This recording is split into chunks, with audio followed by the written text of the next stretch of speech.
Habari. Leo niko na maswali kwa wanasayansi. Hivi wanasayansi, nadhani mnatokea kwenda tena kudiscuss hili swala. Hivi ni kweli kwamba maji hayana ladha? Ni kweli kwamba maji anyway, tuanze kwanza tu kwenye ladha. Maji kweli hayana ladha? Leo nikichukua glasi nikaiweka hapo, nikaweka maji, afu ukaja nikasema glasi na nini, kwa macho yako utaniambia maji yapo kwenye glasi au tuseme glasi ile ina maji. Lakini ili ujue kwamba hiyo kweli ni maji na sio maji, unatakiwa ufanyeje? Jibu mwenyewe unalo.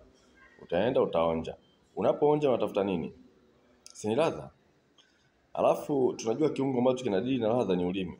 Na ndio maana yale maji hutayamwagia kwenye mkono wala utaingiza mkono au kidole kuyaonja. Utaweka ulimini, maana yake utaweka mdomoni.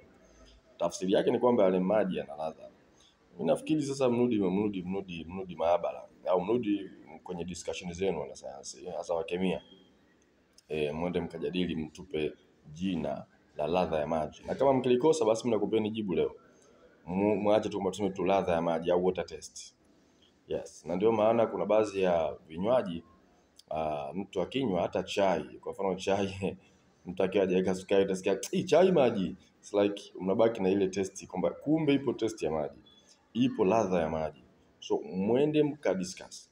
Yule mzee aliyetuambia kwamba maji water is tasteless, yani maji hayana ladha, yeye nadhani kwa utashi wake na uwezo wake wa kufikiria alikuwa sahihi kwa kipindi kile. Haimaanishi kwamba hatuwezi kuendelea kufikiria. Kwa mimi nafikiri turudi maabara, turudi kwenye vikao, tukajadiliane.